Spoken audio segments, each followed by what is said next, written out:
Tupac Congo Sport, le sport congolais, dans toute sa splendeur. Tupac Congo Sport, le sport congolais, dans toute sa splendeur.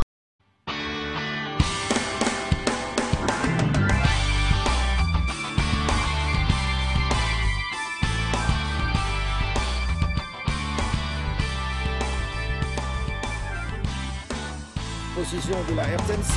L'équipe de l'année, c'est l'équipe nationale d'Algérie qui a fait une Coupe du Monde tout à fait exceptionnelle.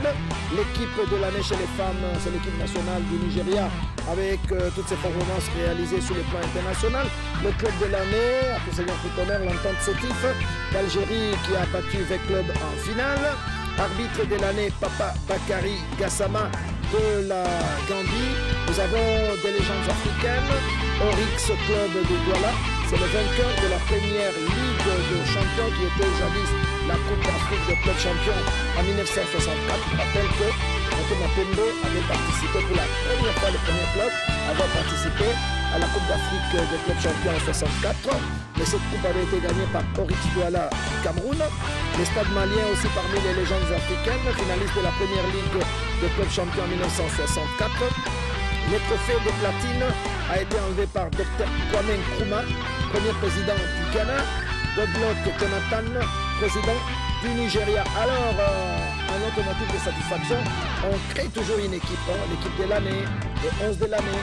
Et dans l'équipe des 11 de l'année, nous avons les gardiens de but, c'est les Nigérians Vincent Enyama, qui joue à Lille en France. Alors, comme défenseur, nous avons un Congolais, Jean Kassoussoula Kidicho, de Mazembe. Nous avons Mehdi Benatia du Maroc, Stéphane Bia du Cameroun et Kwado Asamoah du Ghana. Les 4 défenseurs, un Congolais pour l'équipe de l'année 2014. Milieu du terrain, naturellement, Yaya Touré de la Côte d'Ivoire, Yassine Ebrahimi d'Algérie, Fakhreddine Ben Youssef de Tunisie, et que vous avez vu plusieurs fois, que ce soit ici, que ce soit le Lubumbashi, et puis Ahmed Moussa du Nigeria, c'est jeune avant-centre du Nigeria. Alors, côté attaquant, nous avons Asamoah Gyan du Nigeria, du Ghana. Vous le connaissez, c'est garçon qui porte le numéro 3. Nous avons Pierre-Emerick Aubameyang du Gabon. Alors, sur les bancs des remplaçants, nous avons un Congolais, Firmin Mumbele Ndombe. Eh bien, il y a d'autres joueurs comme Kwasi Gervais, qu'on appelle Gervinho. Nous avons également Roger Assalé. Voilà les récompensés de la Confédération africaine de football. Je pense que c'est quand même mérité. Bravo. Donc, à notre compatriote Firmin Mumbele et Jean Kassoussoula Kidicho. Alors, la canne, cher ami. Les cœurs commencent à battre, beaucoup de coups de téléphone, viennent, équipe est en forme. Mais l'équipe est en train de s'entraîner. Il n'y a rien à craindre. Je pense que les jeunes gens, vous savez que l'avantage avec l'équipe de la RDC, ce sont des jeunes qui arrivent. Je crois qu'ils joueront sans pression. Ce n'est pas des très très grandes vedettes. C'est peut-être ça. Il n'y a pas quelqu'un qui dépasse les autres, un peu Bolassier, mais dans l'ensemble, ils sont au même niveau. Je pense qu'ils vont jouer détendus. Mais c'est dans 6 jours exactement que le coup d'envoi sera donné. Et je crois que quand la température monte, Bon, c'est vrai que la température monte. Chaque fois, vous êtes interpellé par des compatriotes pour en savoir un peu plus sur cette équipe nationale. C'est l'une ou l'autre question. Est-ce que ça va? Est-ce que vous avez encore mes toutes dernières nouvelles? Quels sont les matchs amicaux? Là, je me rappelle, c'est pas plus tard que hier soir, c'est des officiers de notre armée, des FARDC, qui demandent à quand le prochain match amicaux des Léopards avant qu'ils ne descendent à Ebébine pour leur premier match. Franchement, la température est en train de monter et tout le monde, franchement, dans tous ces contacts, il ne jure que par la bonne prestation de Léopard et nous ne pouvons que souhaiter cela pour tout cet ensemble qu'il faut le dire est quelque part un peu déterminé puisqu'on a senti une certaine constance dans leur progression.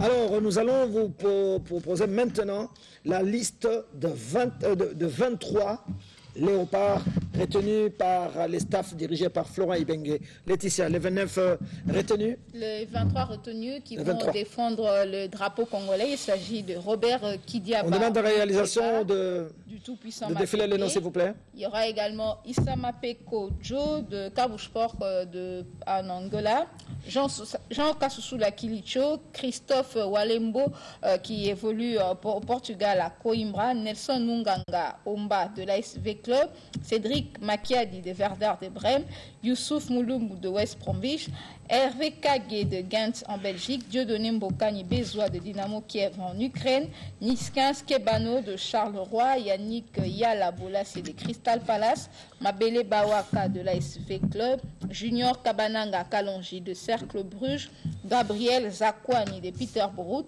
Joël Kimwa Kimpela du Tout-Puissant Mazembe, Moulopo Koudimbana de Anderlecht, Cédric Mungungu de Evian Tono-Gaillard, Cédric Mabwati de Osasuna en Espagne, Bokila Jérémy Loteteka de Terek Grosny en Russie, Chikitole Mamabidi de l'ASV Club, Firmin Moubele-Ndombe de l'ASV Club, Chancel Mbemba de Anderlecht et puis Parfait Mananda de Charleroi. Ce sont là les 23 léopards qui vont représenter la RDC pour la 17e fois à la Coupe d'Afrique des Nations. Alors, on doit signaler que il y a 23 joueurs, c'est comme ça. Au départ, il y avait eu 29, hein, n'est-ce pas? On rappelle quand même pour les téléspectateurs, il y a 3 joueurs de V-Club qui sont rentrés à la maison. Hervé Lomboto, les gardiens de but. Nous avons Lomanissa, le défenseur, et Luvumbu Héritier, l'attaquant. Ils sont déjà certainement à Kinshasa. Il y a les joueurs Bangala, Diderinkle Motema Pembe, qui n'a pas été retenu. Nous avons Kabangu Dark du Football Club Moké de Kinshasa, non retenu. Et Distel Zola qui joue à Châteauroux, en France. Ils n'ont pas eu la chance d'être retenus. Ils restent dans cette mouvance de l'équipe nationale. Bon, il y aura d'autres compétitions, ils pourront avoir la chance de revenir. Alors, il y a eu des séries de matchs amicaux. La RDC d'abord a été tenue en échec par les Cameroun. Oui, la RDC a été tenue en échec par le Cameroun sur le score de 1 but partout, il faut le dire. C'est vrai que c'est un score nul, mais c'est un résultat à féliciter parce que cela, ça fait 5 ou 6, les 5-6 dernières rencontres contre le Cameroun. La RDC n'a plus eu à battre le Cameroun, mais cette fois-ci, on a dû quand même accrocher, surtout qu'on était mené à la mi-temps sur la note d'1 but à 0 et on est revenu au score. Les joueurs ont tout fait pour égaliser contre le Cameroun, surtout que les Cameroun on était dans les mêmes groupes, dans le groupe D. Le Cameroun avait battu lors de la manche aller, tout comme à la manche retour. C'est vraiment un bon signe pour la République démocratique du Congo. Mais à part ce match, il y a eu également... On doit d'abord préciser, oui. C'est important, vous savez, quand on s'approche de la phase finale et qu'il y a 2 buts, les buts, Cameroun a été marqué par Franck, et tout dit qu'il joue au Football Club de Zurich en Suisse à la 35e minute.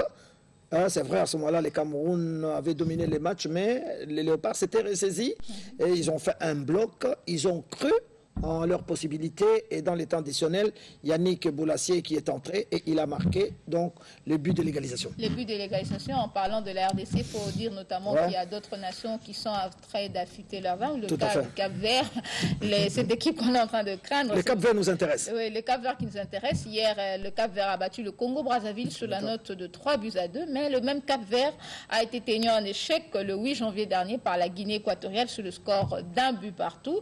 Et la Zambie a perdu devant l'Afrique du Sud le 4 janvier sous la note d'1 but à 0. Et on attend aujourd'hui la Tunisie. Là, on part d'abord de nos adversaires. La Tunisie qui joue tout à l'heure contre l'Algérie. Le match contre le Mali a été annulé. C'était prévu le 13, mais il n'aura plus lieu. Il y aura seulement cette rencontre entre Tunisie et Algérie.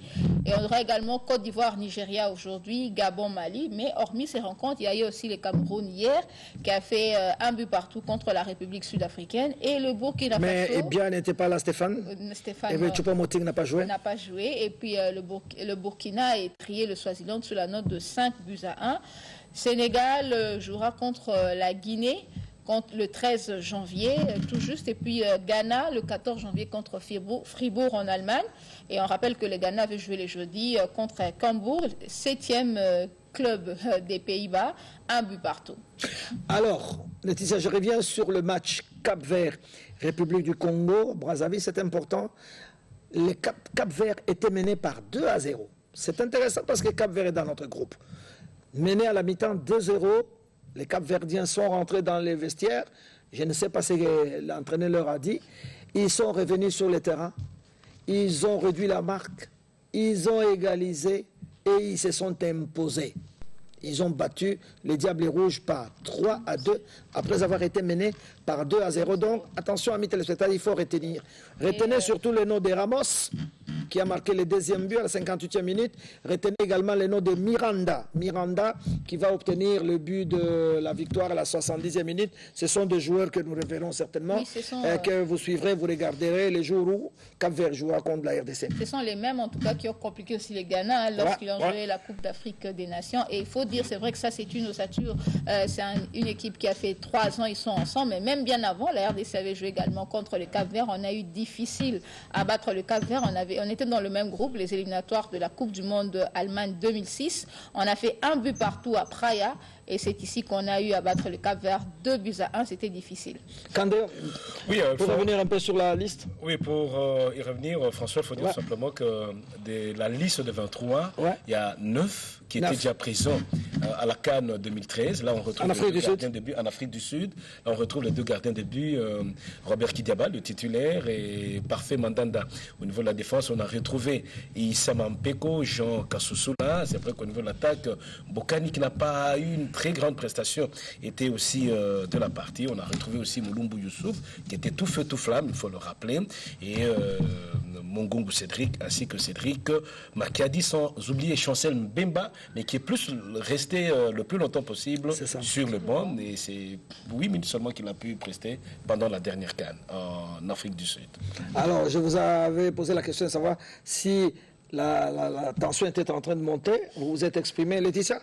Vous? Oui, la tension est en train de monter, c'est pas facile. La Coupe d'Afrique des Nations, surtout qu'on a presque les mêmes chances avec toutes les équipes. On a joué 17, ça sera la 17e participation pour la RDC, la 17e participation également pour la Zambie, la Tunisie également. On a le petit, bon, pas le petit poussé, mais le Cap-Vert qui joue pour la 2e fois, mais qui fait craindre.